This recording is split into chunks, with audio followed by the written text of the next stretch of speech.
வாழ்க்கைனா என்னங்க? அது ஒரு சினிமா மாதிரி. ஒரே ஒருத்தனை மையமாக வச்சு அவனை சுற்றி என்ன நடக்குதுன்னு காட்டுறது தான் சினிமா. அதே மாதிரி நம்மளை மட்டுமே மையமாக வச்சு சுற்றுற சக்கரம் தான் நம்ம வாழ்க்கை. இந்த கோணத்தில் பார்க்கும்போது நம்ம ஒவ்வொருத்தரும் ஹீரோயின் தான். வாழ்க்கை முழுக்க நடிச்சுட்டு தான் இருக்கோன்னு தெரியாமையே வாழ்ந்துட்டு போயிடும். சரி, வாங்க கதைக்கு போவோம்.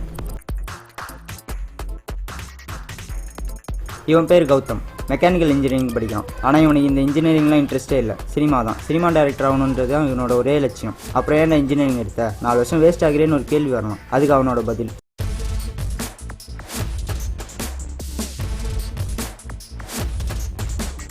10ஆம் கிளாஸு 12ஆம் கிளாஸ்ன்னு படித்து படம் எடுக்கிறதுனால தான் தமிழ் சினிமா குட்டி சேராக போகுது. வாழ்க்கைனா என்னன்னு தெரியாமல் படம் எடுத்துடுறானுங்க. முதல்ல இந்த 4 வருஷத்தில் வாழ்க்கைனா என்னன்னு தெரிஞ்சுக்கிறேன். சொசைட்டியில் எப்படி வாழ்கிறது கற்றுக்கிறேன். அப்புறம் படம் எடுக்கிறேன். இது இவனோட 4 வருஷத்துக்கான பதில் மட்டும் இல்லை. படம் எடுக்கணும்னு நினைக்கிற ஒவ்வொருத்தனுக்கும் வாழ்க்கைக்கான பதில். ஒரு வாரம் இன்ஜினியரிங் வாழ்க்கைக்கு அப்புறம் வர வீக்கெண்ட் ஃப்ரெண்டு வீட்டு மொட்டை மாடியில் என்ஜாய் பண்ணுவான். இன்ஜினியரிங் படிக்கிற 99% பசங்க வாழ்க்கை தான். டேய், இவன் ரோஹித் எலக்ட்ரிக்கல் இன்ஜினியரிங் படிக்கிறான்.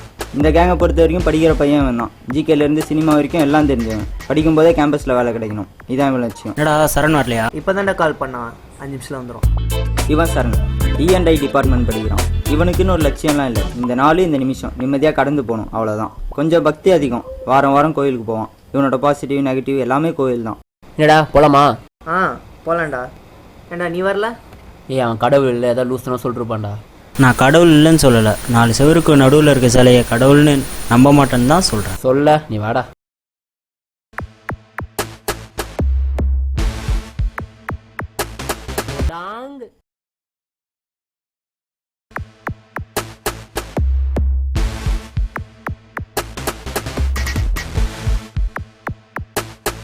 என்னடா அப்படி வரல?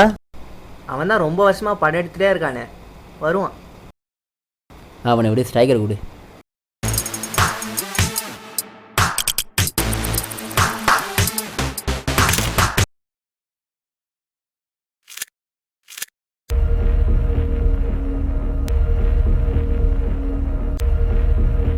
என்னடா எதுவும் பிரச்சனையா? அதெல்லாம் ஒன்றும் இல்லைடா. வீட்டில் சும்மா படின்னு நெற்பேற்றிட்டு இருக்காங்க. காசு கட்டி படிக்க வைக்கிறாங்க, கேட்க மாட்டாங்களா? உன் விருப்பத்துக்கு தானே இன்ஜினியரிங் எடுத்தா? என் விருப்பத்துக்கு தானே இன்ஜினியர் எடுத்தேன். அப்போ என் விருப்பப்படி தான் படிப்பேன். ஏண்டா அப்பா அம்மா கஷ்டப்பட்டு படிக்க வைக்கிறாங்க, அவங்க விருப்பத்துக்கு படித்தா என்னடா தப்பு? அப்படியே படித்து டிஸ்டிங்ஷன் எடுத்துட மாட்டோம், நல்ல வேலை கச்சிருவா போகுது. ஏன் கிடைக்காதா என்ன? இப்போ இன்ஜினியரிங் படித்த அவனுக்கு நான் நல்ல வேலை கச்சிருக்கு. எதிர் வீட்டு ரமேஷ் அண்ணன்டா. அவர் மட்டும் என்ன படித்த படிப்பு வேலை செய்கிறாரு. சிவில் முடிச்சுட்டு IT வேலைக்கு போகிறாரு. ஏதோ ஒன்று போகிறார்ல.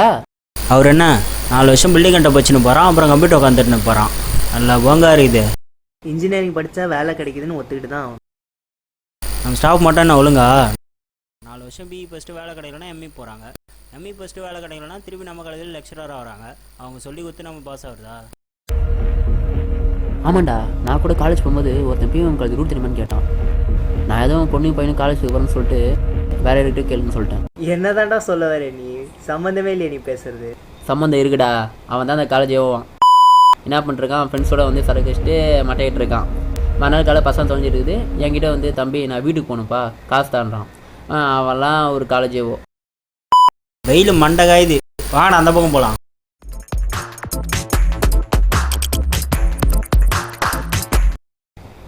எல்லாரும் அப்படி இல்லைடா.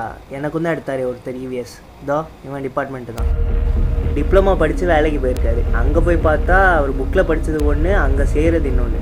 சரி, நம்மளை மாதிரி யாரும் கஷ்டப்படக்கூடாதுன்னு இருக்கிற வேலையை விட்டு மேலே படித்து எங்கள் காலேஜ்லேயே ஸ்டாஃபாக இருக்கார். எப்படி? டேய், அதெல்லாம் 100ல் ஒருத்தர்றா. ஆக மொத்தம் இன்ஜினியரிங் வேலைக்காவது முடிவு பண்ணிட்டேன். அப்புறம் என்னதான் பண்ண போகிற வாழ்க்கையில்? சினிமா. சினிமா எந்த லெவலில் இருக்குது தெரியும்ல? தெரியும்டா. ஒருத்தன் கஷ்டப்பட்டு ஒரு 3D வச்சு அதுக்கு 2 மணி நேரம் ஸ்க்ரீன் ப்ளே டெவலப் பண்ணி 6 மாதம் 7 மாதம் pre production post production shooting dubbing editing ரீரெக்கார்டிங்னு எடுத்து படம் ரிலீஸ் பண்ணால் 2 மணி நேரத்தில் படம் பார்த்துட்டு 2 வாரத்தில் ரிவ்யூ சொல்லுவான். நல்ல படம் மொக்க படம்னு. அந்த 2 வார்த்தை தாண்டா சினிமா. ஆனால் முக்கியமான ஒரு விஷயத்த விட்டிய கதையோட வந்தாலே தடையோட தான் ரிலீஸ் ஆகும். பாயிண்டா, நிமிர்ந்தனிலேருந்து விசூர் வரைக்கும் தடையோட தான் ரிலீஸ் ஆயிருக்கு. சினிமா என்டர்டைன்மெண்ட்ரா. ஒருத்தர் 100 ரூபாய் கொடுத்து 2 மணி நேரம் படம் பார்க்க வரானா அவன் கஷ்டத்தை பார்த்து என்ஜாய் பண்ணணும், அவ்வளோதான். சரி, எப்படி போவ சினிமாக்குள்ளே? மினி ஜுராசிக் பார்க்கே தாண்டணும் போல இருக்கே.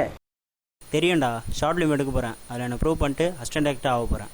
ஆமாண்டா, அபி ஷார்ட் ஃபிலிம் எடுக்கிறான், அவனை போய் கேளு. மச்சான் கால் பண்ணு. இதோ பண்ணுறேன்.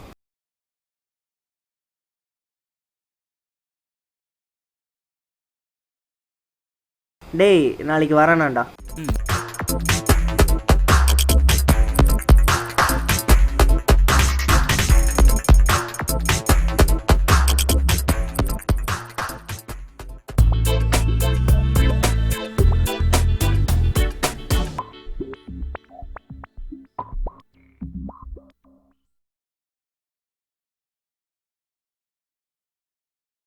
அபி வரேன்னு சொன்னானே, எங்கடா அவன்?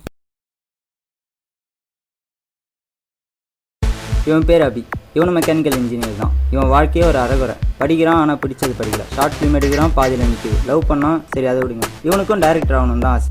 அடா வாங்க டேரக்டர் சார். படம் ஒரு படமே முடிக்கல, அதுக்குள்ளே டேரக்டரா? ஷார்ட் ஃபிலிம் தான் எடுக்கிறியா? ரொம்ப வருஷமாக எடுத்துகிட்டு இருக்க? இல்லைடா, நண்பன் ஏதோ ஷார்ட் ஃபிலிம் எடுக்கிறேன்னா அதுக்கு தான் கூப்பிட்டேன். ஓ ஏன்டா, ஜாலிக்கு எடுக்க போறியா இல்லை ப்ரொஃபஷனலாக எடுக்க போறியா? ஏன்டா, ப்ரொஃபஷனலாக தான் எடுக்க போகிறேன். அப்போது எடுக்காத விட்டுரு. ஏன்டா அப்படி சொல்கிற? இப்போ நீ ஷார்ட் ஃபிலிம் கூட எடுத்துடலாம், ஆனால் சினிமாக்குள்ள நுழையிறது ரொம்ப கஷ்டம். கஷ்டம்னு விட்டுட்டா தோல்வி கூட கிட்ட வராது. முடிவு பண்ணிட்டேன், அட்லீஸ்ட் எடுத்தா தோத்துக்கிறேன். ஷார்ட் ஃபிலிம் எடுக்கிறதுலாம் ஈஸியான விஷயம் இல்லைடா. பேருக்கு தான் ஷார்ட் ஃபிலிம், அதுக்குள்ளே 1000 விஷயம் இருக்குது. அதெல்லாம் அவன் பார்த்துப்பான். அதுக்கப்புறம் என்ன பண்ணோம்? சினிமான்றது கடல் மாதிரிடா, அதுக்குள்ளே போயிட்டா வெளியே வர திரும்பி தெரிஞ்சால் மட்டும் பத்தாது. உன் திசையில் காத்தடிக்கணும், அதுக்கேற்ற மாதிரி அழகையும் வச்சணும். ஷார்ட் ஃபிலிம் எடுத்து நல்லா பண்ண போகிற? அப்புறம் என்ன, ஃபஸ்ட் ஏறிட்டு அசிஸ்டண்ட் ஆகணும், அப்புறம் சொந்தமாக படம் எடுக்கணும். 2 வரில் சொல்லிட்டேன். இன்ஜினியரிங் முடிச்சதுலாம் சாத்தியமா? ஆதிக் ரவிச்சந்திரன் தெரியுமா உனக்கு? த்ரிஷால நயன்தாரா படம் தர அவர் தானே? அவரே தான். அவர் இன்ஜினியரிங் தான் படித்தார். 8th முடிச்சுட்டு வெளியே வரும்போது 13 அரியர். அதெல்லாம் கிளியர் பண்ணிட்டு அவர் படம் எடுக்கல. நம்மளும் போய் பேன் உட்காந்து பார்க்கல. ஆனால் அவங்க அப்பா ரவிச்சந்திரன் 20 வருஷமாக இன்னும் ஒரு படம் எடுக்கல. அசிஸ்டன்ட் டேரக்டராக வந்தார், அசிஸ்டன்ட் டேரக்டராக சேர்ந்தார், இப்பவும் அசிஸ்டண்டாக தான் இருக்கார். கொஞ்சம் யோசிச்சு முடிவு.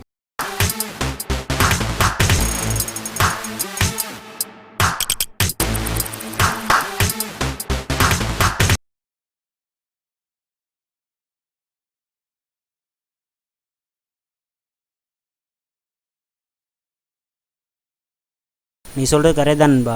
நம்மளால் சினிமாவிலலாம் நுழைய முடியாது. இதில் எங்கே இந்த படம் எடுக்கிறது? நம்ம படிப்பே பார்ப்போம்.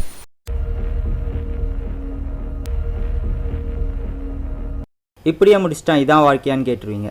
கொஞ்சம் மாற்றி யோசிப்போம். நான் சினிமாக்குள்ளே நுழைய தான் போகிறேன், டைரக்டர் ஆக தான் போகிறேன்.